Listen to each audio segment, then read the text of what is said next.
A family of mice lived in an old house. When I say a family, I mean a big family with lots of cousins and second cousins and third cousins, not to mention aunties and shanties and relations whose names I'm not even sure of.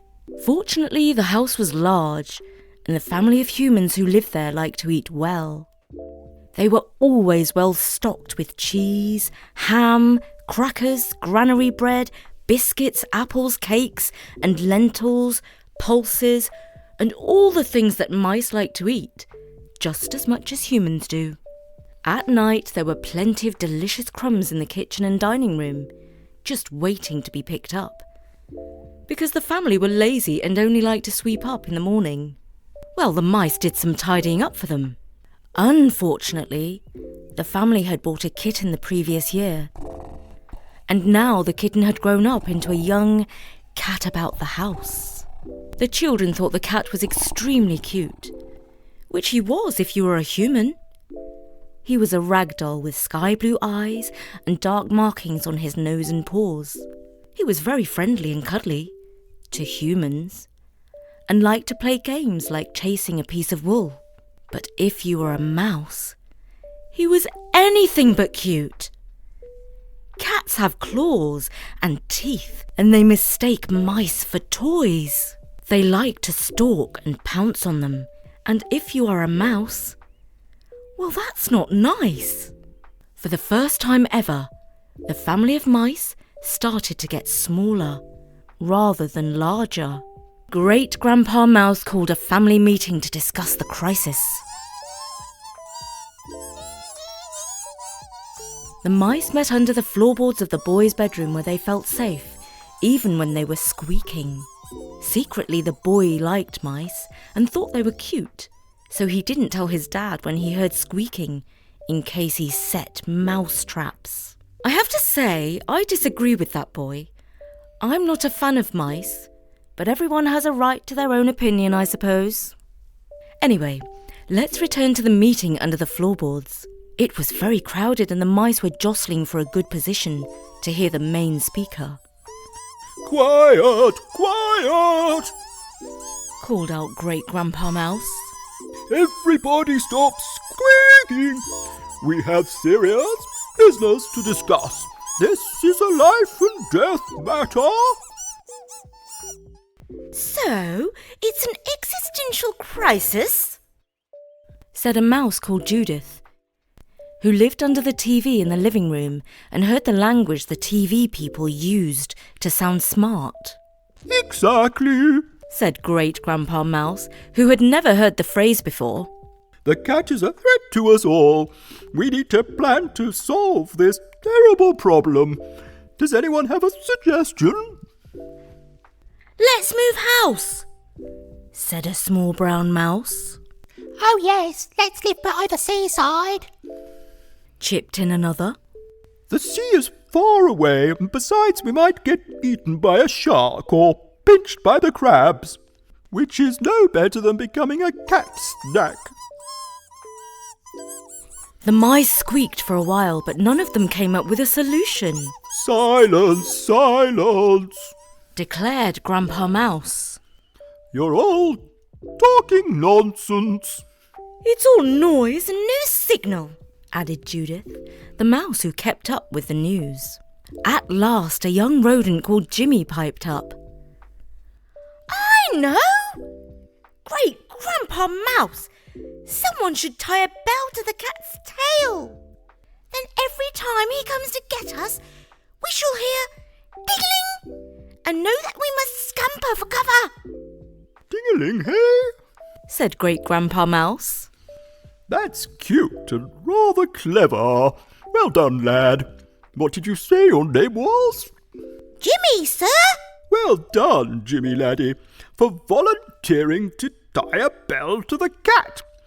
Extremely brave, I might say. Now everyone show your appreciation for a courageous mouse, for making the highest sacrifice in the cause of the greater good. Say your farewells to young Jimmy. There's a good chance this is the last time we'll ever see him. But if he succeeds, we shall all be mighty grateful to him. No, Mr. Great Grandpa Mouse, sir. I didn't mean that I would tie the bell to the cat, declared Jimmy, who really had no intention of volunteering to tie the bell to the cat. But nobody heard Jimmy's plaintive cry because they were squeaking their appreciation. They all squealed so loud that the human boy woke up and said, Hey, mice! Stop that silly racket, or I'll sleep with the cat on my bed, and then you'll be sorry. That very same night, little Jimmy Mouse had no choice but to sneak out through a hole in the skirting board. If he had refused to venture forth, all the other mice would call him a coward for the rest of his life. Now, his life might be rather short, but at least it would be glorious. Oh dear, I don't want to be a hero. There must be a moral in this story. Something like, better to keep your foolish mouth shut than to squeak up and be a smarty pants. It so happened that the kids of the house had a little wooden fire truck with bells on. The boy would pull it along on a string and it would go ting-a-ling.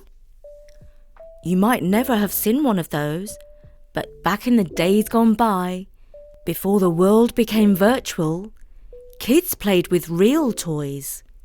And they also used to read, draw, play ball in the park, climb actual trees, graze their knees and listen to stories read aloud like this one. Oh, you are listening to this story, so you probably do those other things too. Well, good for you, because those are the things Story-Nori kids like. Anyway, our brave little mouse took the string of the fire truck in his mouth and pulled it along very slowly, hoping that the bells wouldn't ring and wake the cat. When he reached the basket where the cat was curled up asleep, he looped the string over the tip of its tail, hoping very much that it did not awaken. If the cat is pretending to be asleep and watching him through the slits of its eyes, this will be a very short story and I can go put my feet up. At least the end will be quick, he thought, trying to look on the bright side. The cat purred from deep inside its stomach. Jimmy froze. I think he's only dreaming, he said to himself. Little Jimmy tied a sailor's knot around the cat's tail. How did he learn to do that? Well, don't ask me, I can't tie knots. But he did pull it tight and make his escape. When he returned to the chill-out zone under the floorboards, his friends crowded round and asked him to tell his story. They were all amazed by his bravery. Get away! You don't say! Wow, you're a hero! Are you sure it's safe to go out? They asked. Eventually, Great Grandpa Mouse called everyone to attention. Now, little Jimmy has done a very brave thing and survived.